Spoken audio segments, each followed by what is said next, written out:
Tibet. Just the name brings pictures to mind: huge mountains touching the sky, monasteries built on cliffs, prayer flags waving in the wind, sharing ancient wisdom. This is a place where spirituality is part of everyday life. It's a place where really old traditions still exist. People visit looking for enlightenment, adventure, and a peek into a very different culture.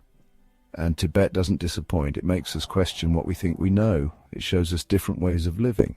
It reminds us that the world is a huge and amazing mix of human experiences. One of the most interesting parts of this mix is polyandry. In many places, marriage is between one man and one woman. But in Tibet, for a long time, there's been a different kind of marriage, a marriage where a woman marries more than one man. These men are often brothers. This is called fraternal polyandry. It's not about free love or not wanting commitment. It's about survival. It's about being practical. And it comes from the difficulties of living on the Tibetan plateau. Imagine a place where there isn't much land for farming, where there aren't many resources, where families struggle to live. This is where Tibetan polyandry started. If families divided land between their sons, each son would get a smaller piece. Eventually, the land would be too small to live on. Polyandry fixes this. By marrying one woman, brothers can keep their family land together. They can share their resources and work, and they can make sure their family continues. This isn't just about money. It's a social agreement that's a big part of Tibetan society. It's about family sticking together. It's about sharing the good and bad times. It's about making sure the whole family is okay, not just one person. It's a system that has worked for many years, showing how smart and strong Tibetan people are. Life in a polyandrous family is complicated. Everyone has to balance their jobs and relationships. The oldest brother is usually the leader of the family. He takes care of things, makes decisions, and speaks for the family, but all the brothers help support the family. They work the land together, take care of animals, and earn money.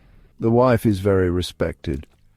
She takes care of the home, raises the children, and helps everyone get along. Her children see all the brothers as their fathers.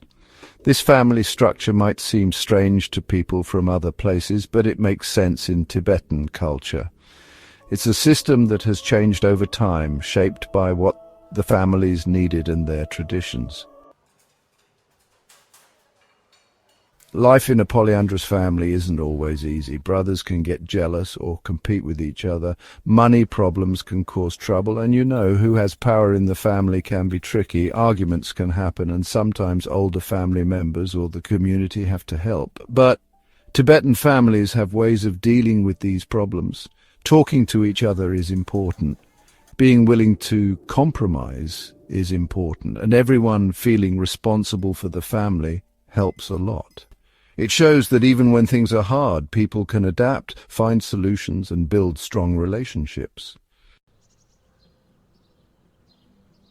People who visit Tibet are often amazed by how beautiful Tibetan culture is. The bright prayer flags, the monks chanting, the smell of yak butter tea, these are all things you remember after you leave.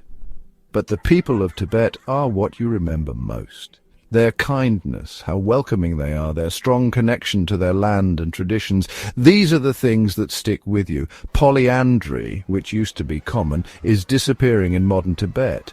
Changes in the economy, government rules, and contact with other cultures have caused this. But it's still an important symbol of a culture that values being practical, being strong, and putting family first. It shows us that there are many ways to live, to love, and to have a good life. And it shows how adaptable people are and how we all want to connect and belong.